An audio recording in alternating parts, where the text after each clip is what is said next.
Change can be thrilling, but it's not always smooth sailing. So picture this. I'm perched on a wobbly ladder in my driveway, paintbrush in hand, halfway through transforming my house into the boldest, most electrifying shade of purple you've ever seen. This wasn't just any purple, it was the kind of purple that could wake up the dullest of suburbs. It screamed individuality, defiance, and maybe a touch of rebellion. I stood back for a second, admiring my work. Honestly, if this shade were a person, it'd have its own fan club. For years, my house had blended into the background, just another beige box on a beige street. But not anymore. I wanted my home to stand out, to be a beacon of personality in a sea of sameness. It wasn't just paint. It was a declaration of independence, a colorful middle finger to conformity. And let me tell you, it was working. Passersby slowed down. Some even smiled. I could feel the energy shift, like my house was finally coming to life. But of course, every revolution has its naysayers. Little did I know my bold purple masterpiece was about to spark an all-out suburban showdown. Then, as if on cue in a bad movie, in struts Karen. You know her, the unofficial HOA enforcer, clipboard clutched to her chest like it's the Constitution, rocking that permanent scowl. I spot her out of the corner of my eye, marching down the sidewalk like she's on a mission from the HOA gods. "What do you think you're doing?" she barks, her voice cutting through the afternoon air.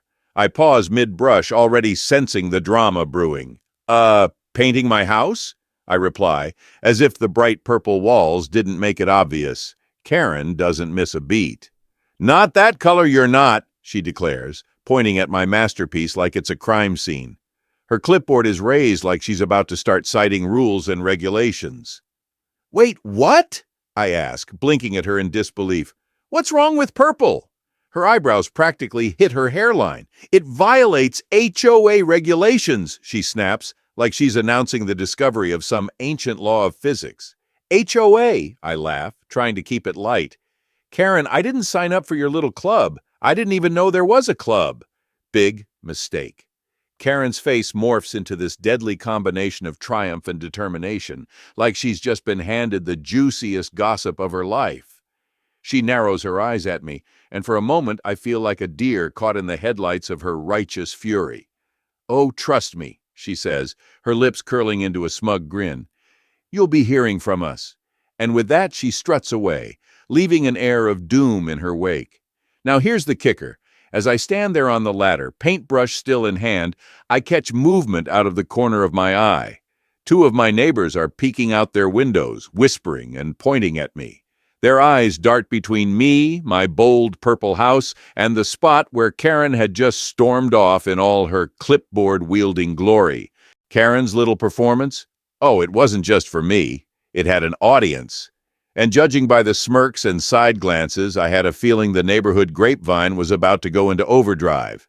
My once peaceful paint project had transformed into the centerpiece of what was shaping up to be the biggest HOA scandal this street had ever seen. For a moment, I considered shouting something clever like, "Take a picture, it'll last longer." But let's face it, they probably already had. Neighbors here love a good spectacle, and I had just given them front row seats to the juiciest drama since someone dared to plant begonias instead of approved boxwoods. But here's the thing. Karen's not the kind of person to let things slide, and neither am I. This wasn't just about paint anymore. It was about principle. My bold purple house wasn't just a color choice. It had become a symbol of defiance, individuality, and let's be honest, my own stubbornness. What happens next? Oh, it's about to get a whole lot messier.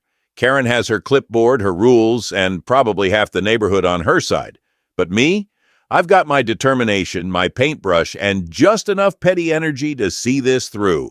Stay tuned because, trust me, this saga is far from over. And hey, if you're loving the drama so far, don't forget to like, subscribe, and share. Drop a star in the comments if you've ever had your own Karen moment or dealt with HOA madness. Let's hear those stories.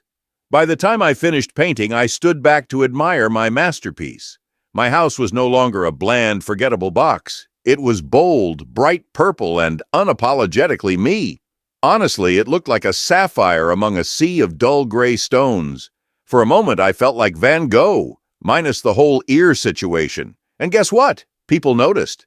Neighbors slowed down as they drove past, craning their necks to get a better look. A jogger even paused mid-stride, gave me a thumbs up and said, "Looks amazing!" Take that, Karen. But oh, how quickly the universe likes to humble us. About a week later, I found an envelope in my mailbox. You know the kind, official-looking, with bold letters that screamed, "Notice." I didn't even have to open it to know who sent it. Yep, the HOA. And by HOA, I mean Karen. The letter was dripping with that passive-aggressive tone Karen had perfected over the years. It demanded, yes, demanded that I repaint my house to an approved neutral tone within 14 days. Or else what, Karen? A fine? A strongly worded letter? I tossed the letter onto the counter with a laugh. "Not today, Karen," I muttered. Big mistake number one, never underestimate Karen. 2 days later, there she was on my doorstep, clipboard in hand like a knight wielding a sword. Except her armor was a perfectly pressed polo shirt, and her sword was a ballpoint pen. She wasn't alone either. Karen brought her trusty sidekick, a camera. "You've left me no choice," she announced, her voice dripping with faux sympathy. Then she started snapping pictures of my house like she was paparazzi. Click, click, the audacity! "Seriously, Karen?" I said, leaning against the doorframe, trying to stay calm. "It's just a color." Karen's scowl deepened. "A color that violates the HOA regulations," she snapped. "You're in violation, and there will be consequences." She said it like she was a judge on some courtroom drama, delivering a dramatic final ruling. I couldn't help but laugh. "What are you going to do? Sue me?" I joked. But Karen didn't laugh. She just smirked, a sinister little grin that screamed, "Oh, you'll see." Now here's the thing about Karen. She doesn't just talk, she acts. I had barely finished cleaning up my painting supplies when I noticed neighbors whispering and pointing at my house. Karen had already started spreading the word. "Did you hear what he did?" I overheard her telling someone. "The nerve to go against HOA rules. This is a respectable neighborhood." And then came the cherry on top. Karen sent me another letter, this time with a hefty fine attached. Every day that my house remained purple, the fines piled up like snow in a blizzard. I tried to brush it off at first, telling myself it was just Karen being Karen. But then the whispers started. Even my closest neighbors, the ones who used to wave cheerfully and stop for a chat, began giving me the side eye. "You're really stirring the pot," one of them said, not so subtly. Another neighbor chimed in a few days later, arms crossed and voice low. "Karen's not going to let this go, you know." It was almost like they were warning me, as if Karen was some kind of HOA boogeyman lurking in the shadows with her clipboard of doom. I tried to laugh it off, but it stung. These were the same people who used to compliment my landscaping and ask for gardening tips. Now they were acting like I'd committed some unthinkable crime against suburban harmony. Still, I held my ground. My house, my rules, right? But deep down, there was this nagging feeling I couldn't shake. Karen wasn't the type to take a loss lightly, and I knew she was already plotting her next move. And let's be honest, when Karen isn't done, the drama's only just getting started. She thrives on it, like a moth to a flame or a Karen to an HOA meeting. Every day I caught myself glancing over my shoulder, half expecting her to pop up with a new complaint or demand. I didn't want to admit it, but the uncertainty was starting to get to me. What was she planning next? And more importantly, how far was she willing to go? Oh, trust me, you won't believe what she pulls next. Let me tell you, Karen doesn't just throw the book at you, she throws the whole library. I thought the daily fines were bad enough, but oh no, Karen had bigger plans brewing. This woman was like a bureaucratic ninja, silently plotting her next strike while I was still figuring out how to respond to yesterday's notice of violation. It started innocently enough, or as innocent as Karen can get. One day, I noticed her taking more pictures of my house, not just the front either. This woman was in my backyard with a zoom lens, snapping shots like she was auditioning for the paparazzi.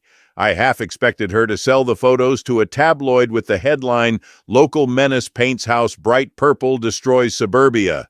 Then came the letter. It was thick, official-looking, and had legal notice stamped on the front. I knew it was bad before I even opened it. Inside was a formal complaint Karen had filed, with court dates, case numbers, and a whole list of reasons why my house was a threat to neighborhood harmony. Court? Over paint? I said out loud, as if speaking to the envelope would make it disappear. Spoiler alert, it didn't. Now, let's pause for a moment here. Who in their right mind takes someone to court over the color of their house? I mean, we're talking about paint, people. But Karen? Karen lives for this. I swear she had been dreaming of this moment since she first joined the HOA. The next day, Karen strutted by my house like a peacock on parade. She even gave me a little smirk as she passed, like she knew she had already won. It was the kind of look that says, "Enjoy your freedom while it lasts, because I'm coming for you." At this point, I had to laugh. "What's next, Karen? Are you going to try and ban colorful flowers too?" I muttered under my breath, but deep down, I was starting to sweat. Court, lawyers, legal fees. This was way above my pay grade. The neighbors were no help either. Some avoided me like I had the plague, while others whispered behind my back. "I heard he painted it without permission," one neighbor said, loud enough for me to hear. "Karen's just doing what's best for all of us." What's best for all of us? Oh, please. The only person benefiting from this was Karen and her insatiable thirst for HOA domination. But even so, I couldn't shake the sinking feeling that maybe, just maybe, I was in over my head. The day before the court date, I decided to do some research. I pulled out my deed, and wouldn't you know it, there it was, the fine print. Turns out, I had technically agreed to HOA rules when I bought the house. Did I read it back then? Of course not. I was too busy daydreaming about backyard barbecues and picking out furniture.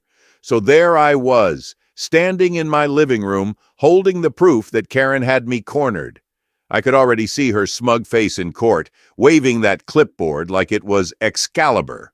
My only hope was to plead my case, but let's be real.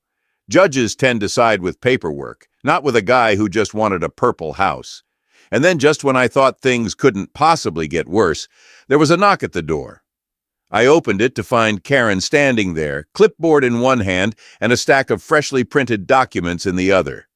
Her smile was as saccharine as ever, the kind of grin that hides daggers. "Oh, just dropping off some additional evidence for court," she said, her tone dripping with faux sweetness. "Evidence?" I asked, staring at the pile she handed me. "What else could you possibly have on me?" "Oh, you'll see," she replied with a little wave, turning on her heel and strolling back down my driveway like she owned the place. I stood there, clutching the documents, wondering how this woman managed to pull new accusations out of thin air. As I flipped through the papers, my stomach sank. Photos of my house, emails I didn't remember sending, and even statements from neighbors claiming I was a disruptive influence. It was like Karen had been building her case since the day I moved in. Was this really happening? I felt like I was living in some over-the-top courtroom drama where the villain always wins. But here's the thing. Villains don't always win, do they? What happens in court now? Will Karen finally get her way, or is there a twist waiting in the wings? Stick around, this story isn't over yet. The courtroom was packed, and I mean packed. It looked like a scene out of a legal drama, minus the suspenseful music and slick attorneys. Half the neighborhood had shown up, no doubt hoping to see me get roasted by none other than Karen, the self-proclaimed queen of the HOA. Karen walked in like she owned the place, clipboard in hand, power walking like she was about to pitch a $1,000,000 idea. I almost expected her to start handing out pamphlets on why you should fear purple houses. Her confidence was through the roof. She didn't just have a few notes, oh no, Karen had a whole arsenal. Photos, printed emails, and even a slideshow that I swear had animations. She clicked through each slide with this dramatic flair as if she were revealing a shocking plot twist.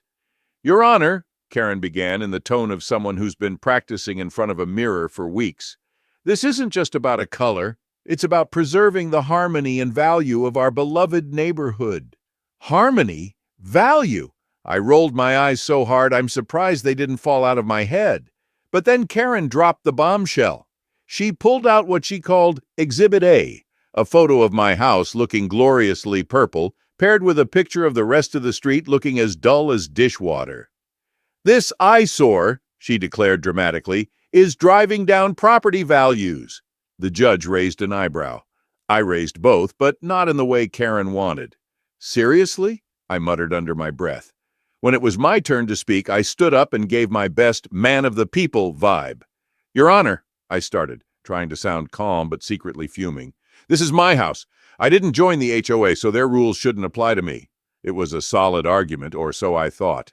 Karen's smirk grew wider. That should have been my first clue that I was in trouble. Your Honor, Karen interrupted with all the faux politeness she could muster. If I may? Without waiting for permission, she pulled out her piece de resistance, the deed to my house. She flipped to a page and tapped it triumphantly. Right here in the fine print, she announced, the HOA rules were agreed upon when the property was purchased. It's binding. I swear my heart sank faster than a lead balloon. Fine print? Who reads that? The judge leaned forward, examining the document like it was the Rosetta Stone. Mr. Your last name, he said. It appears you are indeed bound by these HOA rules. And just like that, my argument crumbled like a stale biscuit. I could hear Karen's silent victory chant from across the room. But Karen wasn't done. Oh no, she launched into a tirade about community standards and the sanctity of neutral tones. At one point, she even used the phrase visual pollution. I almost laughed, but the seriousness in the judge's face kept me quiet. My lawyer, a guy who I'm pretty sure moonlights as a used car salesman, tried to salvage what he could. Your Honor, he said, this is a simple misunderstanding. My client was unaware, but Karen cut him off. Ignorance isn't an excuse, she snapped. I swear, the courtroom gasped. Karen had officially gone full villain mode. The judge sighed, clearly done with both of us. I've heard enough, he said, rubbing his temples like he regretted going to law school. And then came the verdict. The judge's gavel hit the desk, and with it, my hopes of keeping my beautifully bold purple house crumbled into dust. He sided with Karen. Not only was I ordered to repaint my house back to some dull, HOA-approved shade, but I also had to pay an eye-watering fine. Oh, and just to twist the knife a little deeper, I was instructed to apologize to the entire neighborhood for my so-called disruption. The room erupted into whispers, a mix of smug satisfaction from Karen's supporters and pitying glances from a few sympathetic faces. Karen, however, looked like she had just won the lottery. She sat there beaming, clutching her clipboard like it was the MVP trophy of the HOA. As for me, I felt like I'd been run over by the HOA bus, and Karen was the driver who'd reversed just to make sure I got the message. My stomach churned as the reality of the situation set in. Repainting, fines, and public humiliation, Karen had really gone for the trifecta. I glanced around the courtroom, hoping for even a glimmer of support, but no one met my gaze. It was as if siding with me might earn them a spot on Karen's hit list. The neighbors who'd once admired my bold paint choice now avoided eye contact like I was a social pariah. But here's the twist. As everyone shuffled out, Karen approached me, clipboard in hand, and whispered something I'll never forget. What did she say? Trust me, you're going to want to hear this. Karen leaned in, clipboard clutched like a trophy, and whispered with the kind of smug satisfaction only Karen could muster.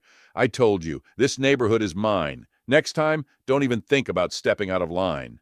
Her words lingered in my mind like the smell of fresh paint I was now legally required to cover up. As she strutted out of the courtroom, her head held high, I felt a mix of defeat and disbelief. Was this woman for real? The next few weeks were a blur of frustration. The purple house, my beautiful, bold purple house, had to go. Karen wasted no time in making sure the entire neighborhood knew about the ruling. Flyers went up on bulletin boards, emails were sent, and at one point, I swear she even mentioned it in the HOA newsletter. So glad justice was served, one neighbor said, with just enough passive aggression to make me want to scream. Another chimed in, Karen always knows what's best for the community. Best for the community? Sure, if the community wanted to live in a beige wasteland. By the end of the month, my house was back to its approved neutral shade. It was so boring, even the paintbrush seemed to groan as I worked. Karen, of course, made a grand spectacle of inspecting the final product. She walked around with her clipboard, nodding like a general surveying her troops. Now that's much better, she said, tapping her pen on the clipboard with a self-satisfied smile. You're finally in compliance. I bit my tongue so hard I'm surprised I didn't need stitches. But Karen wasn't done. Oh no, she saw this as her big moment. At the next HOA meeting, she proposed new rules to ensure harmony in the neighborhood. Among them, a ban on any non-neutral colors for exterior paint. The motion passed unanimously. I didn't even bother showing up. I knew it was a lost cause. Karen had officially cemented her reign as the HOA queen. And the neighbors? They loved her. Suddenly, Karen was a local celebrity. The cul-de-sac threw her a thank you party, complete with a cake shaped like a house. I wasn't invited, obviously. I heard the cake was vanilla. How fitting. Looking at my now painfully dull house, I couldn't help but reflect. Was it worth it? The fines, the court battle, the public humiliation? Part of me wanted to say yes. After all, I stood up for what I believed in. But the rest of me, the part staring at my empty bank account, knew the truth. Karen wasn't just any HOA busybody. She was a force of nature, and not the fun, spontaneous kind. She was the kind of force that steamrolls over anything and anyone in her path. I thought about warning the neighbors about her, but what was the point? They practically worshipped her now. Someone even suggested renaming the street after her, Karen's Court. The irony was almost too much. As for me, I learned a few valuable lessons. First, always read the fine print. Second, never underestimate the power of a determined Karen. And finally, if you're thinking about going against your HOA, don't. Just don't. Because somewhere out there, there's a Karen with a clipboard ready to remind you who's boss. But here's the real kicker. I heard through the grapevine that Karen's already planning her next big move. Word is she's pushing for mandatory lawn inspections because apparently even the grass isn't safe from her wrath. So, what's my plan now? I'm keeping my head down, my lawn trimmed, and my paint strictly neutral. But I can't help but wonder what happens when someone else challenges her. Will Karen finally meet her match? I truly hope so.